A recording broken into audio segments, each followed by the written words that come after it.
Childhood is an oddly interesting phenomenon. As a baby, you learn about sounds and what they are, then as a child, you learn what things are. As a teen, you learn what you are as a person, and finally, as an adult, you learn what the world is. It's interesting because as you grow up, you spend a lot of time either looking towards the future or to your past. And yes, this is a overly simplified generalization, but it stands to reason that time is never on our side. Whether there's not enough time to play and do the more responsible things, or spending too much time playing and never being accountable for anything.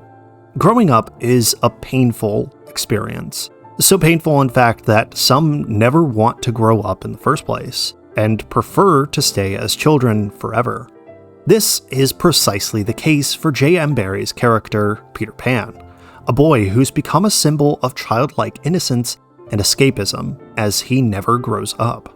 The story of Peter is an odd one for sure, but it's one that feeds our imagination no matter our age. Thankfully, this sense of imagination, childlike wonder, and even the pains of growing up is what the story of Peter Pan presents to us in both book form and in Kingdom Hearts. And though we never get to actually visit the iconic island of Neverland, our exploration of the Jolly Roger still lets us explore what it means to grow up while retaining that childlike wonder. That even though time is never on our side, we can still take a moment to play and enjoy the time that we do have. That said, we'll need to explore this world much like we did with Monstro, by looking into the original story of Peter Pan, then delving into its mythology, as there's more to this world than meets the eye. Before we begin, I'd like to say thank you to everyone who supports the channel through YouTube, Patreon, and Twitch. Without your support, this exploration wouldn't be possible. To learn more about how you can show your support, be sure to stay till the end. The story of Peter Pan that inspired the Disney classic is an oddity, as instead of its origin story being of the same name, the story of Peter Pan actually begins with J.M. Barrie's novel, The Little White Bird, in 1902, where Peter is drawn up as a 7-day-old baby bird. The short story explains that as he flies and discovers new and interesting things about the world surrounding London, he learns that his parents, while in his absence, have had a new baby and have seemingly barred the windows shut. This scene ultimately sets the tone for what Peter Pan's backstory would be in later versions of the story, and presents readers with a reason as to why Peter Pan thinks and acts the way that he does. That parents and growing old are some of the more terrible things in this world, and that play without the need for responsibility is better than everything else. These ideas were later translated into the 1904 play, and then finally into the 1911 novel Peter and Wendy, where the story became an overnight sensation and a classic, even by today's standards. Our story begins in London with Mr. and Mrs. Darling trying to live a normal life with their 3 young children, Wendy, the oldest, John, the middle child, and Michael, the youngest. The 3 are well-mannered children who enjoy their bedtime stories and playtime with their parents. Oftentimes, as the children sleep, Mrs. Darling would help put their minds at ease by rearranging their Neverlands, placing sad or hurtful memories at the bottom of their minds so that good and happy memories can be up top and readily available. However, one night, while trying to put the children to sleep, Mrs. Darling falls asleep herself and accidentally leaves the window open. This, in turn, invites the young Peter Pan into the Darlings' home, where he loses his shadow to the Darlings' dog, Nana. Thankfully, Peter escapes and, after a week, returns to the Darlings' home with the bright and glittering Tinkerbell to reclaim his stolen shadow. While searching through the room, Peter mistakenly wakes Wendy from her sleep, who immediately recognizes the young boy, having seen him and his home in her dreams. She then offers to help Peter by sewing his shadow back onto him, and in turn, Peter offers to take her and her brothers to the magical Neverland, wanting Wendy to become a motherly figure to him and the other Lost Boys, as she could read them all bedtime stories, just as mothers so often do. As the 3 Darlings and Peter fly off into the night sky, the 3 siblings soon realize that this boy that they're following isn't as well-natured as they once believed him to be. He forgets who they are multiple times in a day and would make the darlings steal food from the birds flying by to help keep them alive. Sometimes even letting the children fall to their near deaths if they fell asleep, only to catch them at the very last moment, seeing this as a fun game to play with them. The group arrives finally at Neverland, where Peter sees the Jolly Roger docked just off of the island. He stops everyone and tries to convince them that they should go down to the ship and kill the pirates aboard it, wanting to wake them just before cutting them down. Of course, the children reject this, as they don't see the need to attack the pirates. But as they begin to make their way back towards the island, Wendy is suddenly struck down by a flying arrow, seemingly shot from the direction of Peter's camp. In a quick moment, Peter thankfully catches her and quickly brings her down to their home, demanding to know who shot at Wendy. As it turns out, the young and naive Toodles, thanks to the help of Tinkerbell, was the one who shot the arrow. Luckily, Wendy only receives a small scratch, and in response, Peter nearly stabs Toodle with the very same arrow in retaliation, stopping his hand just before striking the boy, as he thinks of what Wendy would really want: to forgive Toodles for a case of mistaken identity. Over time, Wendy recovers and becomes a motherly figure to the Lost Boys and Peter Pan, as both John and Michael start to act and even dress like the Lost Boys themselves, playing their games, eating their pretend food, and occasionally raiding the Mermaid's Lagoon, all the while forgetting where they came from and who their parents really are. Sadly, they learn that each of the Lost Boys was once a child who Peter took from London's Kensington Park, and that if they do get too old, then Peter will start to thin them out, ensuring that everyone on the island stays young. Yeah, this gets really dark. On one occasion, while out near the Mermaid's Lagoon, the group witness two portly pirates in a paddle boat attempting to drown a Native American girl named Tiger Lily. By deserting the girl on Marooner's Rock, they plan on letting her perish with the incoming tide if she doesn't reveal the location of Peter Pan and his gang. But just before they leave the girl to drown, Peter starts to impersonate their captain by ordering them to release the girl. And as she is released and quickly swims off, the real captain, Captain James Hook, jumps into the paddle boat and angrily calls out to Peter to reveal himself, after making a fool of him and his men.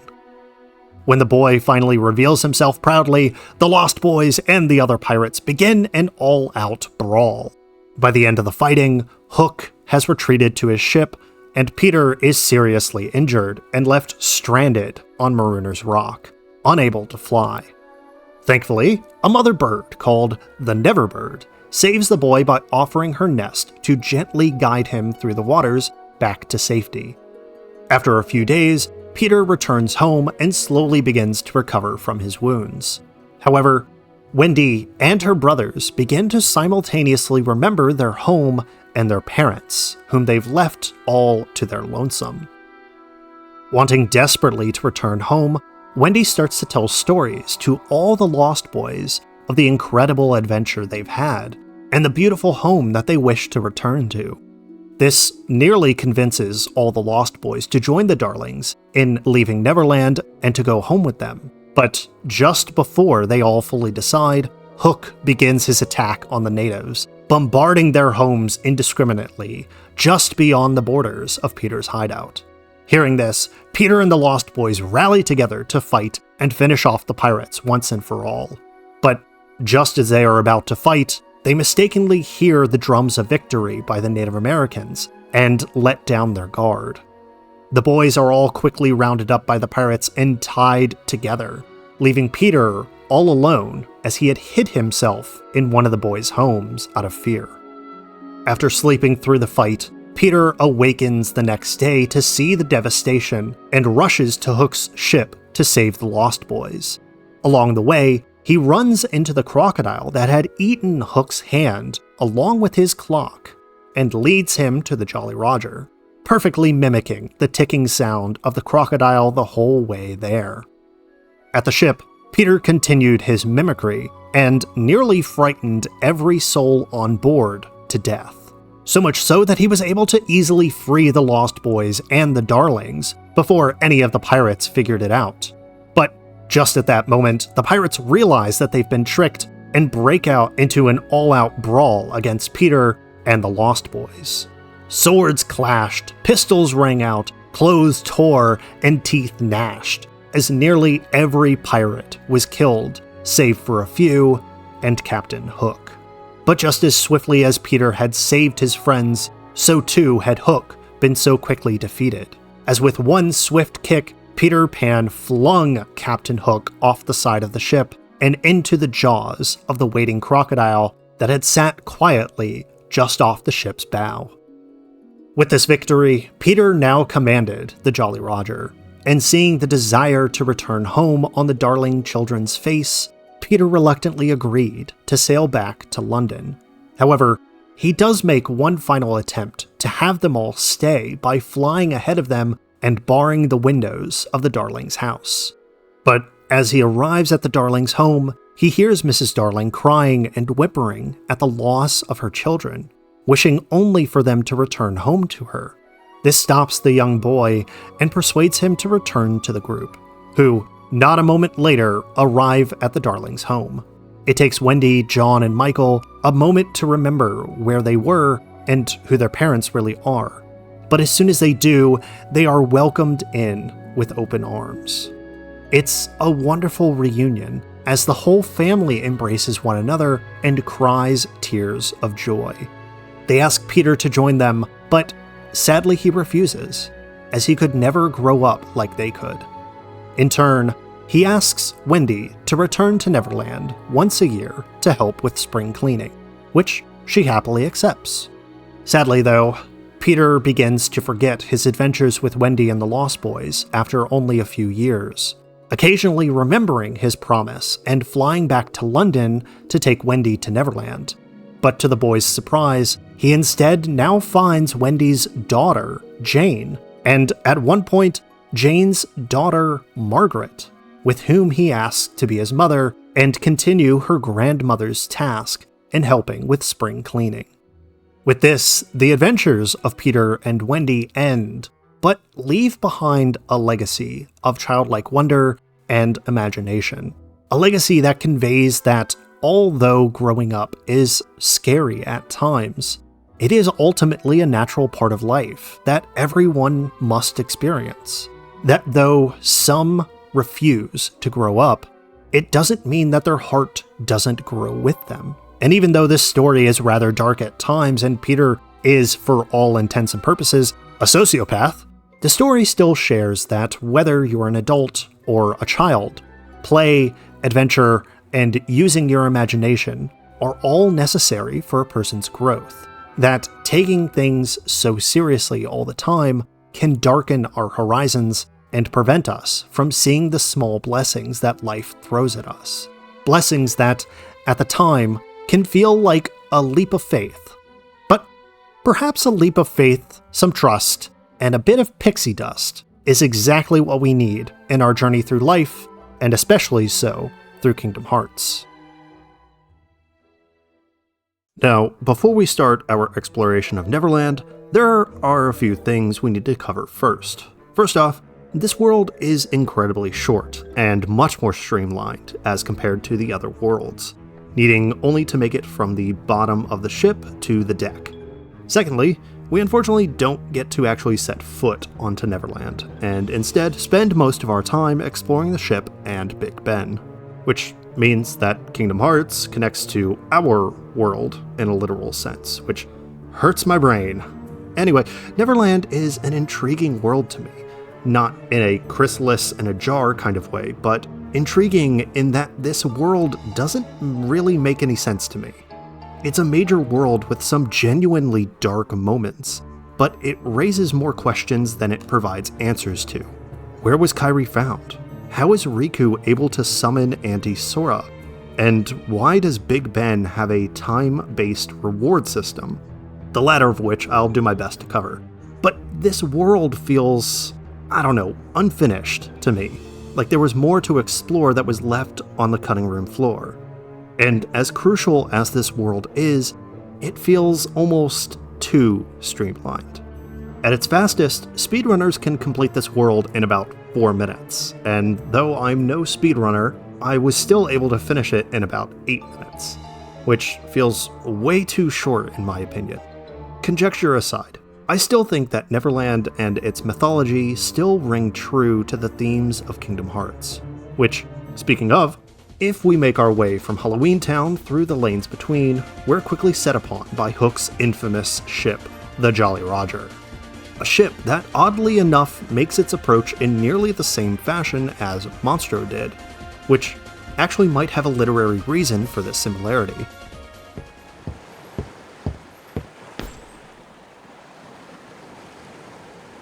I didn't think you'd come, Sora. Good to see you again. Well, where are Donald and Goofy? Are they that important to you? More important than old friends? Instead of worrying about them, you should be asking about her. Kairi! That's right. While you were off goofing around, I finally found her. Not so fast. With Captain Hook stopping us in our tracks, this brings us to our very first talking point with this world. Pirates and their swashbuckling antics have been a subject of fascination since people first started sailing the high seas thousands of years ago. And though their depiction these days differs from what they looked like then, their actions and desires have remained relatively the same since their inception over 3,000 years ago. Historically, piracy is believed to have begun around 1350 BCE, and was primarily confined to the eastern portion of the Mediterranean, just off the coast of ancient Egypt. And what may surprise you is the fact that these ancient pirates were more than likely employed by the empires that surrounded the Mediterranean. Crete, Egypt, Babylon, and many of the Greek city-states often hired pirates to raid and pillage merchant ships sailing from port to port, aiming to strengthen their employers' finances and weaken their opponents' sea power. A tactic that continued well into and even beyond the golden age of piracy. But more on that in a minute. So, what of the mythology behind these buccaneers? Well, if you've ever looked at an old map of the world, you've probably seen a fair number of creatures adorn the many seas and oceans. These creatures, whether they're fish, sea serpents, crustaceans, or squids, were an integral part of maritime folklore, a set of beliefs and stories that made sailors weary of certain straits or parts of the sea, as these parts were either unknown or extremely dangerous. Tales like that of Charybdis, the swirling and toothy whirlpool of Greek myth, were believed to inhabit the Strait of Messina alongside Scylla, as this waterway was the meeting point of currents that created the strong force and ship-sinking whirlpools. Other creatures, like that of the Kraken, served much the same purpose, cautioning sailors of the beasts that lie beneath the deepest parts of the ocean. It's these beliefs and folklore that bring to life the crocodile-hunting Captain Hook in both Peter and Wendy, as well as here in Neverland, where murderous beasts just off the deck of ships were believed to haunt or bide their time for one sailor's misfortune. Now, you might be wondering why I've been referring to these pirates as sailors. Well, to put it simply, pirates were never really pirates to begin with. In fact, most pirates we know of today, like Blackbeard, Anne Bonny, Henry Morgan, and even Captain Kidd, were all believed to be relatively normal people who came upon the trade in one way or another. And just like their pirate brethren of the ancient world, they were often employed by governments to rob and to kill enemy forces of the state. Captain Kidd, for instance, was known to be a privateer, or in other words, a legal pirate under a monarchy or within the province of a state. Now, what turned these privateers into pirates were the tales of their plundering that would be told from sailor to sailor, which would eventually reach the ears of naval officers and generals of differing governments. And upon hearing of the exploits of characters like Blackbeard and Kidd, many officers ordered the arrest and even execution of these men and many others. However, Thanks to the Acts of Grace at the turn of the 18th century, some privateers who had turned to piracy were pardoned and ordered to abandon piracy altogether. Many, however, didn't, and instead continued their plundering, furthering their tales into legends and even into the myths that we see them as today. Again, with Hook stopping us in our tracks, we finally get a proper introduction to the villain, and we get to see the darkness practically ooze from Riku as he stands divided against us. Quite literally, I'll add, as this side of him is nearly as dark as the Mistress of Evil herself. It's this moment that cements him as an antagonist, that even when we saw him in Monstro, he still had some playfulness about him that gave us hope that he may still have a chance to be our friend and be on our side. It's this point that, when looking into this more, reminds me partially of the story of Dr. Jekyll and Mr. Hyde, where a well-to-do doctor subverts the expectations of a well-mannered gentleman by letting out his darker instincts and harming those around him. Paralleling Riku in this moment, as you can almost see a smile come across his face as he says that the heartless obey him and that he has no fear. No fear of holding himself to the social contract that Sora is all too familiar with. No fear of letting his darker and baser instincts take hold of him. On top of this incredible moment, we're officially introduced to Anti-Sora, the literal embodiment of Sora's shadow. We'll go over him in just a bit, but along with this, we're also introduced to Peter Pan, who seems to be trapped just like us. Thankfully, Tinkerbell comes to our rescue and alerts us that Wendy and another girl, more than likely Kairi, are locked away somewhere on the ship. And hilariously, Donald gets a rightly earned kick after making a joke of Tinkerbell. It's at this point that Peter Pan can actually join us as a party member, and to be honest, he's a fairly solid addition to this world. He may not be the strongest, but he is fast and agile, which means that he's able to stun enemies more often to help give us the upper hand. What's interesting now is that upon leaving the brig, we'll be immediately thrown into a fight against the Pirate Heartless as Anti-Sora floats around openly mocking us by dancing a jig just above us, which is something we'll be seeing fairly regularly as we go from room to room throughout the ship.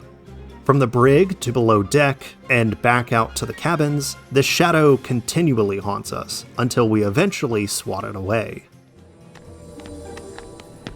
So, how come you can fly? Anyone can fly. You want to try?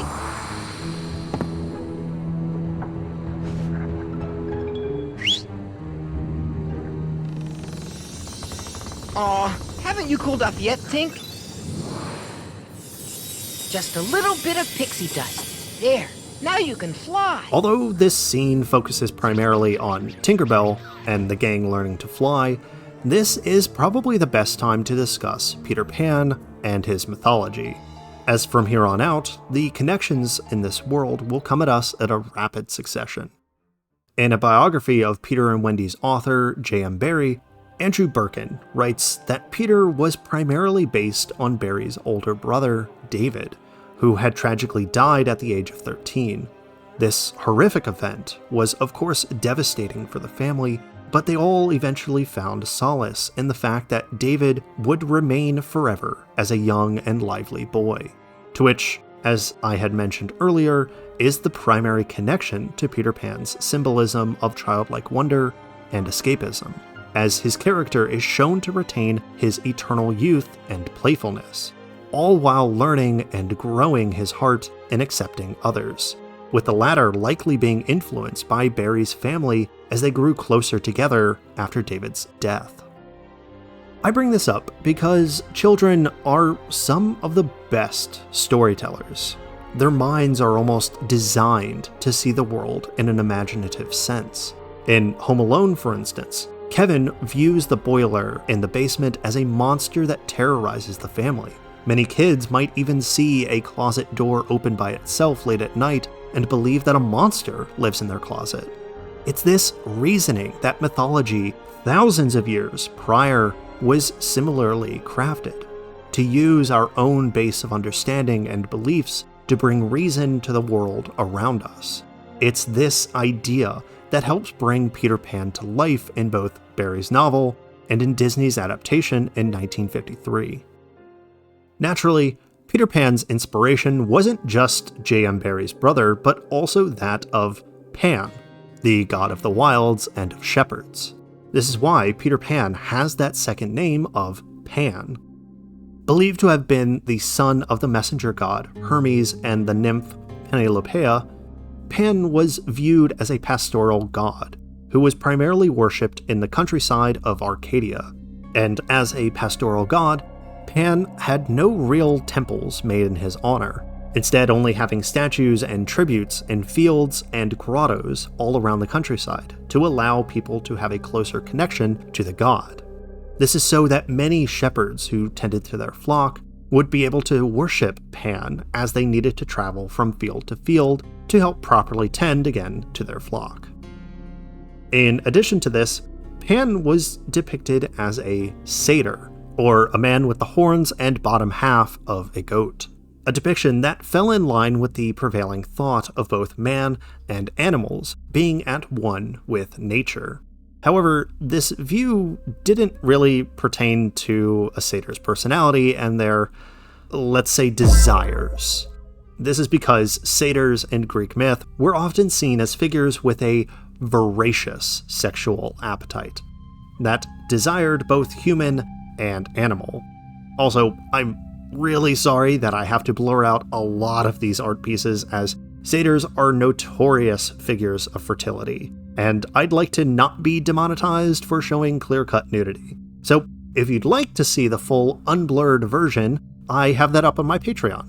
Shameless plug aside, Pan is ultimately a free spirit who was often portrayed dancing, drinking, and playing music on his panpipes, an instrument that surprisingly has its own mythology. Also known as a Syrinx, the myth explains that Pan tried to woo the nymph Syrinx, who ran from the satyr and changed herself into a bundle of reeds among a field of them to hide from the god's advances. In turn, Pan gathered, hollowed out, and tied together a bundle of the reeds to create the panpipes. Pipes which were an accessory to Peter Pan in both Barrie's novel as well as Disney's adaptation, strengthening his connection to the god that inspired him. That said, the depiction of Pan and that of satyrs hasn't always been the most cheerful or divine, as with the rise of Christianity, the god of Greco-Roman belief would change into a creature of both malice and deceit. Pan became the poster child for the physical depiction of both the devil and many of his demons within Judeo-Christian belief. It's unclear exactly when this depiction began, as the Middle Ages were rife with art depicting the devil and his malice. It's believed, though, that Pan being used as a figure of the devil within Christianity is much older than what's seen in the Middle Ages, as Pan represented the ancient pagan beliefs that conflicted with the incoming Abrahamic perspective. I mention this as plenty of media these days view satyrs as evil or as monsters that antagonize our main characters. And Peter Pan is really no different in this sense. As Peter within Barrie's novel and in Disney's adaptation, a really sinister character at times, being nearly a villain at some points in both stories. What? So Wendy's not one of the chosen ones? There are 7, supposedly. And Maleficent says she's not one of them. Hoist anchor as soon as possible. Leave all the dead weight behind, including her. After the trouble of capturing her? And why those 7? What is Maleficent planning anyway? Who knows? As long as it means getting Kyrie's heart back, I couldn't care less. Jeez, that's so incredibly dark. Monstro may have established Riku as an antagonist, but this is some seriously next-level stuff. Completely dismissing Captain Hook and his questions, Riku shows that he's really the one in charge in this arrangement. it really makes you wonder just how powerful Riku's become since our time in Monstro, as he's literally taken the shadow from Sora and is willing to do whatever it takes to save Kairi's heart. And now, finally, Sora is merely feet away from his goal in saving Kairi. His reaching out to her is so close and yet so far away that he cries out to her and extends his hand to her, hoping for some small reaction from her. A faint twitch. It's a small moment, but it's enough to give Sora hope and an edge above the darkness that he's faced thus far, as this faint acknowledgement of his presence is enough for him. It's this joy that Sora expresses that stands in stark contrast to Riku's determination, as he's physically able to hold her and speak directly to her, which is more than what Sora could ever ask for. But for Riku, it's just not enough. His greater ambition and determination clouds his heart and mind that has since gotten him this far. It makes him fail to see that he's already saved Kairi.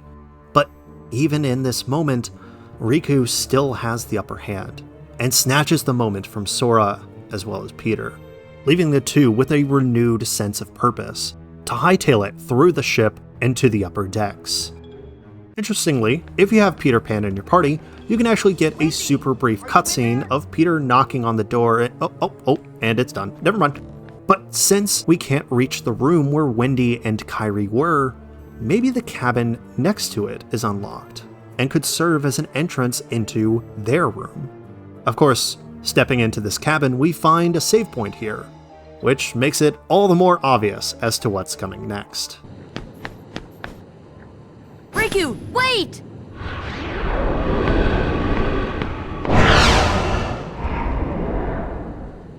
Anti-Sora, or as I always called him as a kid, the Shadow, is a surprisingly difficult boss, given the bosses we've faced thus far, as he hits hard and acts much like the other Shadow Heartless that inhabit nearly every world. However, he can withstand hits, make copies of himself, and disappear completely to launch a surprise attack at us. However, there is a trick to this fight that is extremely fitting to this world, as Anti-Sora is susceptible to stop. And with full MP and plenty of ethers, you can essentially make Anti-Sora unable to attack for a significant portion of this fight. But if you need to, I'd also recommend summoning Bambi, as he can continually help to replenish your magic until eventually this shadow returns to its rightful place. Shadows and shadow monsters are a peculiar type of mythical creature for various peoples and cultures, as their forms vary wildly from place to place and from creature to creature. Now, I've gone over shadows and shadow people during our first visit to Traverse Town, but there are some things that I failed to mention that I believe coincide with Sora's shadow here in Neverland.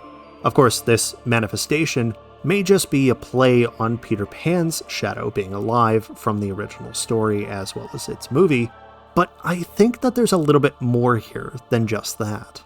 Obviously, shadows cannot, in reality, take on physical forms, but if they could, they'd stand as opposites to us, a reflection of ourselves that have so often hidden themselves away within the blinding light of our world. Of course, in just the opening moments of Kingdom Hearts, it's established that even when standing in the brightest light, our shadow grows the darkest, no matter how small they may seem. In a way, this reminds me of a fairy tale I once read fittingly titled The Shadow. Written in 1847 by Hans Christian Andersen, the same author of The Little Mermaid, The Shadow tells the tale of a learned gentleman who travels to a faraway country and physically loses his shadow, only for that shadow to return to him years later and reverse their roles within society, the man now taking the place of the shadow as the shadow itself becomes human, until eventually the man, now a shadow of his former self, dies. It's a dark and odd fairy tale for sure, but it's one that helps to show that even the brightest of characters who devote themselves to the good of the world can still harbor immense darkness within themselves, until eventually that darkness surfaces to snuff out the light and the good that person might have. This idea unsurprisingly shares the same name as psychologist Carl Jung's theory of the shadow, a complex within the mind that acts to repress the knowledge of one's own inadequacies, to the point that it can actually cause harm or even manifest itself within a person's psyche, both inwardly as well as outward. Effectively, if the shadow is strong enough, it can potentially grow to become autonomous and project itself through that person, harming themselves and potentially those around them. This thought is very nearly what Sora experiences when his shadow is physically taken by Riku and made real. A physical opposite to Sora's warm and bubbly personality, the shadow is cold, ruthless, and silent. Even at its end, as it hangs just above the void, the shadow reflects the anxiety that Sora has here, that he is really just a puppet to the grander scheme that's beyond his knowledge, feeling the anxiety that he may not be able to fully place, but exists unconsciously through his shadow, his other, acting in its purest form as a boogeyman to Sora, as shadows so often do for so many around the world. And now, with Anti-Sora defeated, we gain the new Raven's Claw, and we get a chance to inspect Hook's personal cabin.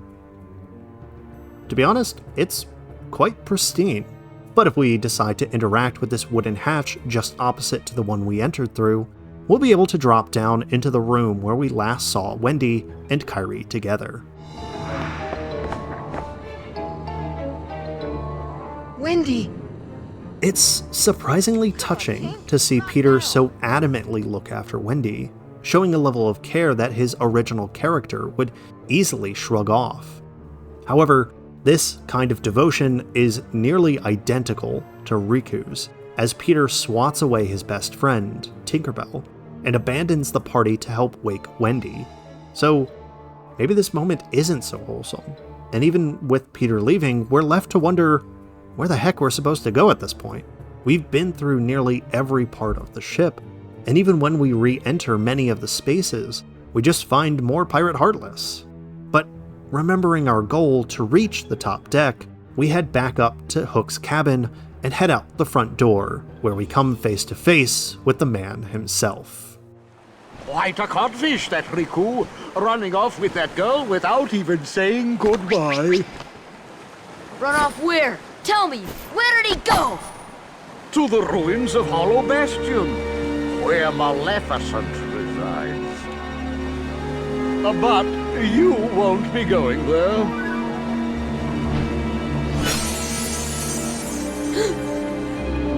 Unless you intend to leave your little pixie friend behind.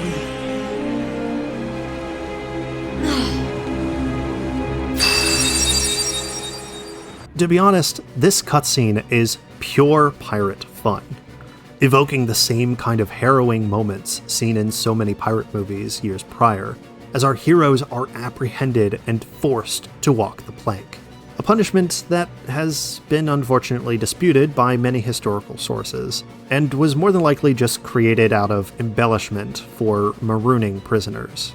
But with Hook scurrying off to escape the insidious ticking of tick-tock, Sora is left to jump to his own demise.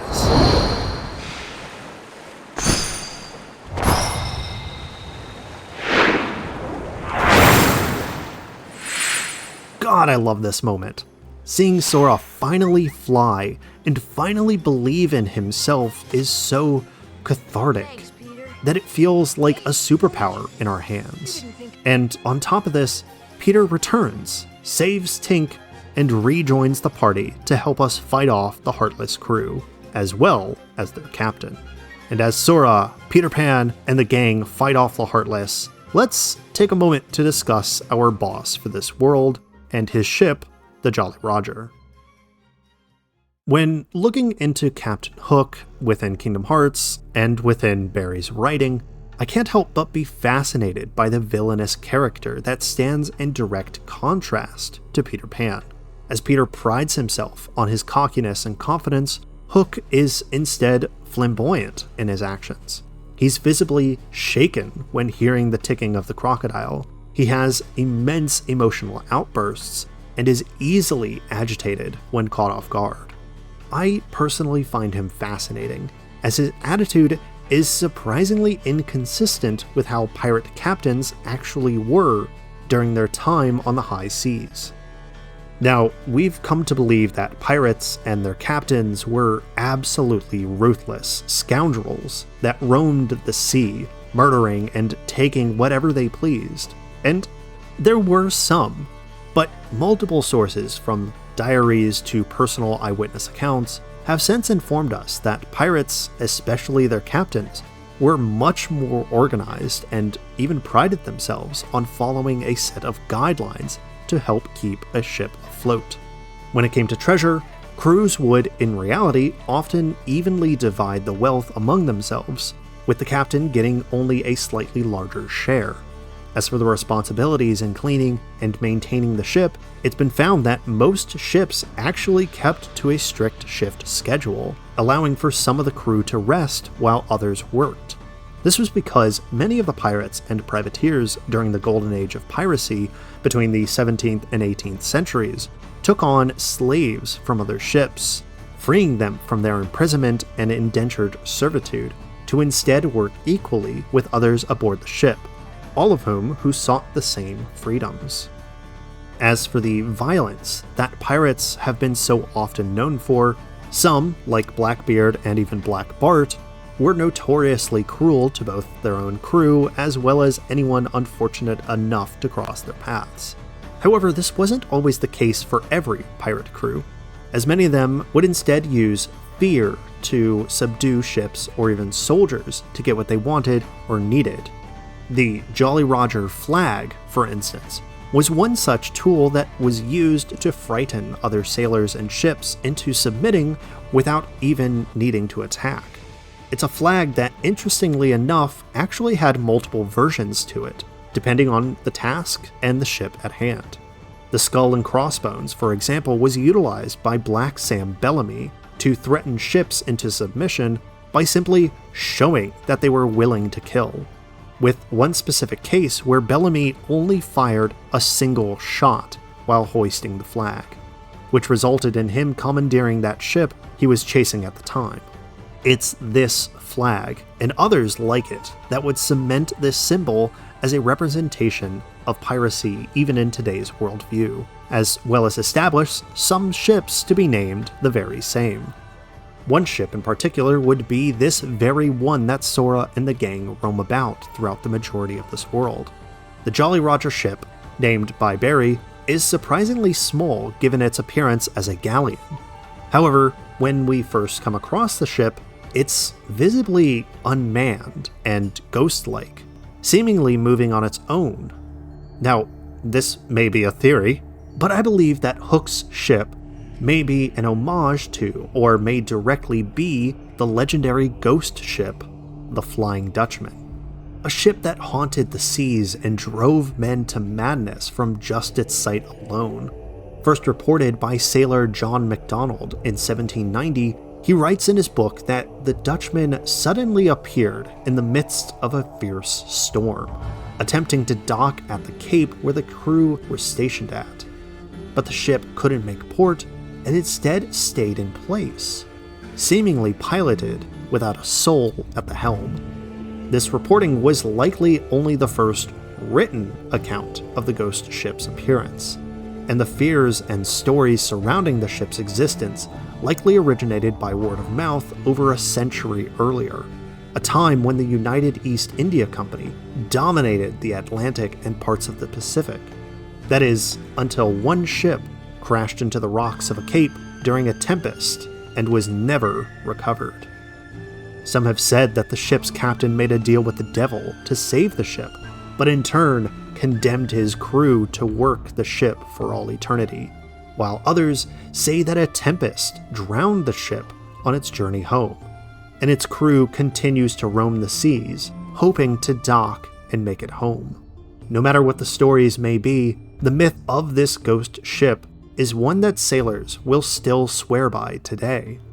And though Hook's Jolly Roger is his ship and is operated by him, we never actually see it dock, and instead we see it remain at sea. Even its storeroom at the bottom of the ship eerily produces a ghostly fog, as if to say that the dead exist here, that this ship, like the Flying Dutchman, is really piloted by no one. Of course, that just leaves our captain, James T. Hook. Hook is, for all intents and purposes, not the best captain. However, what he lacks in his leadership prowess, he makes up for in historical, mythical, and literary connections. Now, what may surprise you is the fact that Hook's appearance isn't actually inspired by any one pirate, but instead, at least in part, by King Charles II, a king of both Scotland and England in 1650 and 1660 respectively, who surprisingly enjoyed the sciences, and most fittingly, naval affairs. In addition to King Charles II, Hook was also inspired by Blackbeard, who shared their enjoyment of dishing out punishment to any who crossed their paths. Funnily enough, J.M. Barrie actually canonized the idea of Hook being Blackbeard's bosun during his younger years after his time at Eton College. Of course, the biggest thing that makes Hook Hook is, well, his hook. I can't think of anything else clever to say. But this prosthetic replacing Hook's missing hand is probably one of the most iconic pieces of pirate iconography, as Hook's peg legs and wooden eyes have become practically standard for any big-time pirate. However, prosthetics like these weren't actually as common as you may think, as it was more reasonable to actually make replacement hands and feet to help mimic the pirate's former limbs. Speaking of which, one of the coolest connections I found when looking into Hook and his prosthetic was the fact that he and Moby Dick's Captain Ahab both have prosthetics and a deep obsession for the sea creatures that bit off their limbs, with Hook losing his hand to the crocodile and Ahab losing his leg to the white whale, with both even succumbing to the power of the beasts they had obsessed over for so long. Finally, I want to mention that prosthetics for missing limbs have been around for a seriously long time. In ancient Egypt, archaeologists have found prosthetics for toes and thumbs, while in ancient India, the Rig Veda mentions a queen who loses her leg and is fitted with instead an iron leg and foot. As well, in Greek myth, prosthetics make their appearance through the story of Pelops, the son of Tantalos. In it, Tantalos, being a man who hated the gods, butchers his son Pelops and feeds the body to the gods. Demeter is the only one to start eating before Zeus realizes that they've been tricked. In response, Zeus condemns Tantalos to Tartarus and revives the young man with the help of the Fates. However, since Demeter had already eaten the shoulder of Pelops, Zeus gifts the young man with a shoulder of ivory. With stories like these, it's no wonder why we've mythologized pirates with missing appendages being replaced by wooden, iron, or even ivory prosthetics, as this look is extremely unique. It's not just an iconic look, but it's a figure of the character's personality. Hook's hook hand fits into that personality as he's now able to attack with both hands. A hook that serves as a constant reminder of the boy who took his hand away. A reminder of his hatred and obsession for what once was.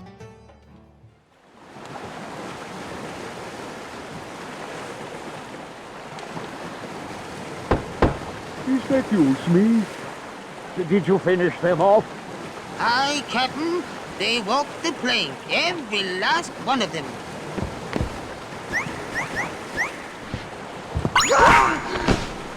Peter Pan! Blast you! Ready to make a splash, you codfish? Now it's your turn to walk the plank. Oh yes!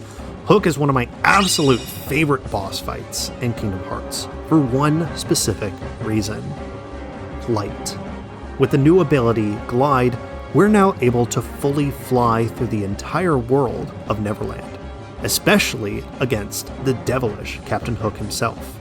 He may be fast and hits hard, and can even counter your attacks if you get a little too comfortable mashing the attack button.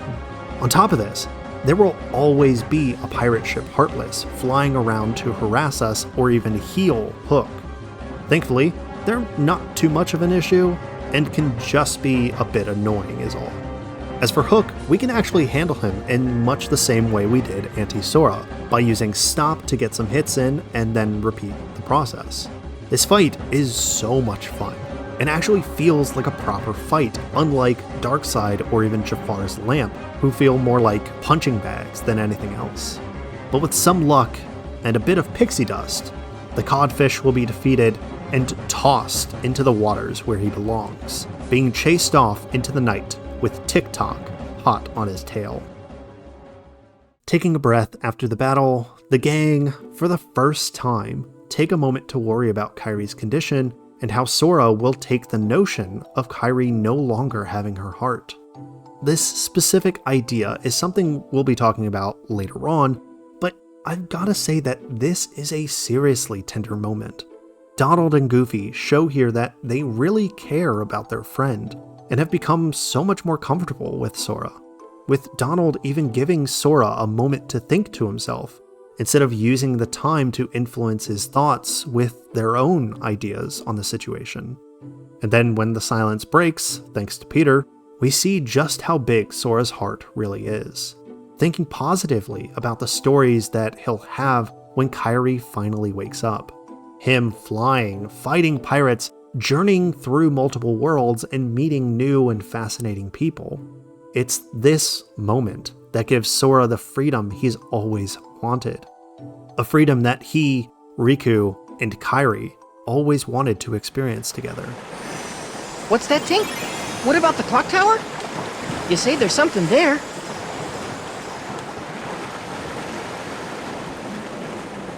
And at last, we've arrived at our own world, landing on top of Big Ben to find that something that Tink found earlier here in London. Now, of course, that something is meant to be the keyhole, but for our sake, I believe she's found the next piece of mythology this world has to offer, that being time, and how this world, and really all of Kingdom Hearts, uses it to tell its story. So, as I had stated at the beginning of our journey through Neverland, growing up is an incredibly powerful and sometimes painful experience. And in Sora's case, this is no different, as from the beginning of our journey, running around the Destiny Islands to flying through the air to help Peter and Wendy, Sora's had to grow up relatively quickly. But something that you may not have noticed in our journey through each of the worlds is just how time has progressed and been a part of our adventure from the very beginning. Now, I can't take credit for this, but as far as I can tell, the observation was first discovered back in 2009 with user ZetaLOL from KH Insider, where they theorized that time is both following and dictating the actions of Sora throughout the entirety of the game. Starting with the opening moments of Kingdom Hearts, we're tasked with answering questions from our friends to determine whether we'll begin our journey at night, midday, or at dawn. Times that dictate the kind of level progression we'll have throughout our adventure. Then, traveling to Traverse Town, the hotel presents paintings in different rooms that share specific times of day, as well as some locations. It's these paintings that help show us the journey that Sora and the gang take through each of the worlds, following the flow of time, even though each of the worlds seem to be suspended in time itself. Starting at Destiny Islands, we find ourselves playing during the morning. Then, when we get to Traverse Town, it's become the dawn before the sunrise, a time bubble that represents the start of a new day and the start of our grand adventure. Then by midday, we're in Olympus and Deep Jungle. By the afternoon or evening, we're in Agrabah and Atlantica. Then by the time we're in Halloween Town and Neverland, it's nighttime once again. This flow of time we experience also mirrors the growing darkness the gang encounters as they move from world to world, with the beginning being rife with positivity and playfulness. But by the end of Neverland, Kairi's been taken away, and Riku, our best friend, stands against us. Time here in Kingdom Hearts follows in nearly the same fashion as Sora's journey, but also ours as we grow older.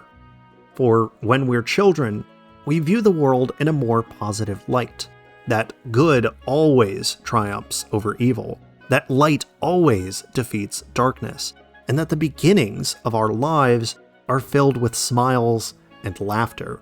But as we get older, we come to find that the world isn't so black and white, finding it more gray than anything. That the smiles and laughter that filled our lives as children are now replaced by furrowed brows and exhausted sighs. However, there's a beauty to the flow of time that we experience, and that Sora and the gang experience as well. That beauty being that time is not just progressive, but cyclical. That even though the time we face now may be dark and glum, a new dawn is always approaching, and a new day always rises. That said, this view of time hasn't always been this way.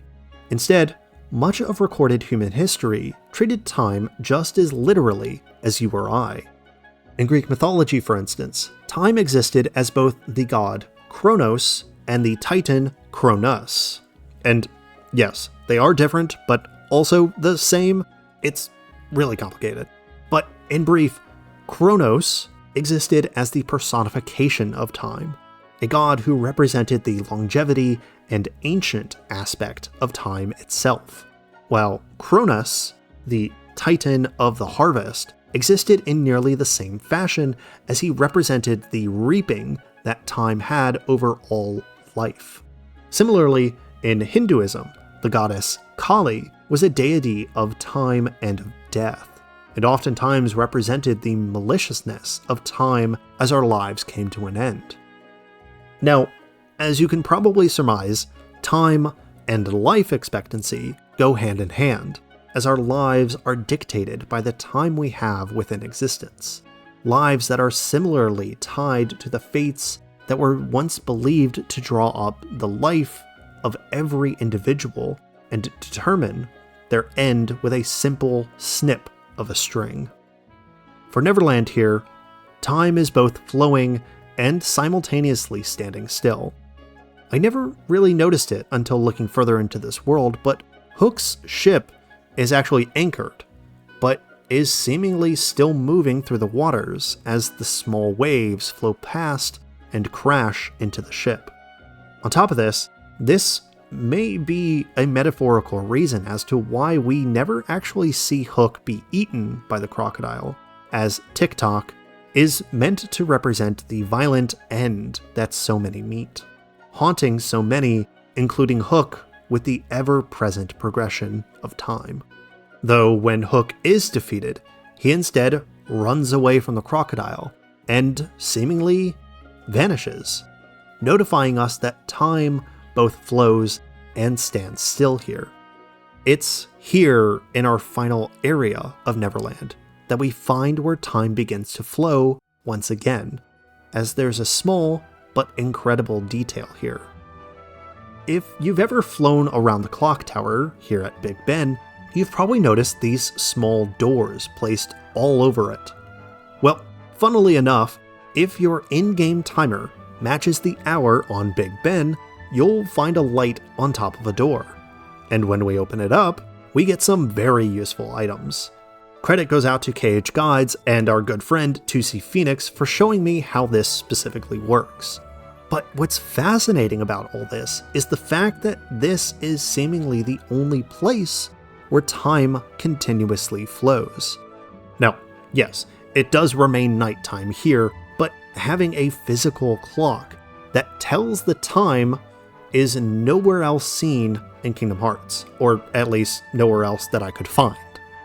But as we fly around Big Ben, it's a wonder to look at, and a wonder to look away from as well, as this is, in fact, London, and it feels so real. But magical as well. Eventually, after flying around a bit, we'll notice that one of these 4 clock faces don't actually match the others. More than likely moved by Boy Wonder himself, we'll need to be the ones to correct it. And once we do, we get to close out this incredible world. A world that has shown us the fascinating history of pirates, and why is there still time left in this video? We've sealed the keyhole, which has ended all the other worlds, so why hasn't... Oh, how could I forget? There's still one more myth in this world we haven't even covered yet. And it would honestly be a disservice to not talk about it, or rather, not talk about her. So, yeah, finishing this world isn't entirely the end, as we watch Peter confess to Wendy that he has to go back to Neverland to clean up Hook's mess, as well as his Heartless. Of course, this seriously upsets Tinkerbell as she hides behind Sora, which gives Peter Pan the idea to have Tinkerbell join us in our adventures as our second to last summon, the literal best summon of the game. And yes, I've probably mentioned it before, but it's worth stating again. When summoning her, all of your party members remain by your side, as she continually heals Sora for a decent chunk of health. On top of this, she can also fully revive you if you die. I don't have any footage of this, as it's nearly impossible for it to actually happen with her summoned. She's really that good. Gushing aside, in creating Tinkerbell, author J.M. Barrie used her to represent the whimsy and sometimes chaotic nature of Neverland, as well as the greater wilds of our world, as her fairy dust was the catalyst to help the darling children fly along with our gang here in Kingdom Hearts. However, her abrasive nature throughout the story shared that fairies weren't always the kindest or well-meaning creatures within folk belief. A belief that saw these creatures take on a multitude of forms and temperaments throughout Europe. Scotland, for instance, would see the Catshi roam the countryside in search of lost souls who had not taken their place within the afterlife. In Scandinavia, they believed that changelings would emerge from underground to sneak into people's homes and replace human children with their own, forcing the humans to raise the troll-like child as the creatures feasted upon the kidnapped child. While in Asturias of northwestern Spain, they believed in a type of fairy called Zana that existed near clear waters and were believed to be forest nymphs that would protect the land from trespassers and reward those who treasured the natural beauty of the world. Of course, these creatures and many others like them may have varied dramatically from region to region, each represented and personified the beauty and often chaotic nature of our world. But how did fairies differ so much and then suddenly become almost exclusively these small and often feminine supernatural figures we see them as today? Well, look no further than to Norse mythology, where the northern people believed in the realm called Alfheim, or the land of the Light Elves. Figures who, according to writer Snorri Sturluson, were beautiful and more fair than the light of the sun, and ones who were believed to appear as almost ethereal humans who catered to the natural beauty of their realm. From this belief of the medieval period, the German alchemist and philosopher Paracelsus would further the view of these elves by melding them with the older beliefs about fey creatures throughout Europe, utilizing the light elves' fair appearance and merging them with the small-statured and often mischievous nature of the older fey creatures. From this, Paracelsus formulated that creatures known as sylphs were representative of the element of wind, as they not only flew, but helped influence the winds that flowed over the leaves and fields of grass. Now, as the sylph spread alongside the older beliefs of fairies, especially among the British Isles, pixies slowly began to be believed to have wings, much like those of the sylphs. Eventually, pixies would be depicted almost exclusively as the small, winged humanoid creatures that symbolized the magical, unseen nature of our world, with the Victorian image of them taking prominence and creating the fairy Tinkerbell that we all know and love today. That said, this isn't the entire story of the creation of pixies and of fairies like that of Tinkerbell, as the Celtic belief in the Tuatha De Danann helped shape the modern fairy. As godlike beings within Celtic folklore, these otherworldly figures were capable of taking on the forms of demons, animals, and humans alike, depending upon the need. Existing for hundreds of years before the influence of Christianity, the belief of this tribe of gods helped native Celts see these beings as the original inhabitants of the land before man's arrival. However, with the rise of Christianity and its expansion into the British Isles, these beliefs about the Sheed and their offspring, the Ish-Sheed, would change to align with the growing narrative of the one true God in heaven, turning the Fae into malevolent and mischievous spirits of the ancient world. And as stated earlier, these beliefs again changed during the Renaissance period, and afterwards as secular thought expanded to help form these fairies into small and magical creatures that we see today, influencing the formation of not only our modern view of pixies and fairies, but also our beloved Tinkerbell of Neverland. I think it goes without saying that I wish we had more time to talk about Neverland and the prior worlds of Kingdom Hearts, but as I've said before, time is never on our side. Be it learning how to walk, to learning how to fly, we've grown in more ways than one in our journey through Kingdom Hearts and throughout the Disney worlds.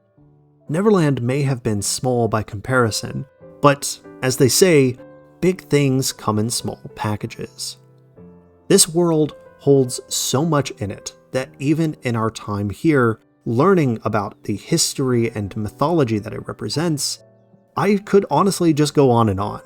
But with Neverland now truly finished, we still have plenty to explore in our journey through Kingdom Hearts, as we'll need to make a quick stop before venturing into the dark unknown. From Destiny Islands to Neverland, these explorations have grown more and more. And to be honest, I'm always excited to explore these hidden connections and mythical influences in these worlds. And if you're just as excited as I am for these adventures and explorations, then do yourself a favor by joining our growing community of gamers and historians. Be it subscribing to the channel, liking the video, or commenting on your favorite moment, or even correcting me on a piece of mythology, your support means more than you could ever know. And if you'd like to go a step further in supporting this channel, consider joining gamers like Sarah Smith, DMT Infinity, Erickson James, Vagar Arnson, and Ryan over on Patreon. They are incredible people, and I can never thank them enough for their kindness. Links, as always, are in the description. Thank you all so much for watching, and I'll see you all next time.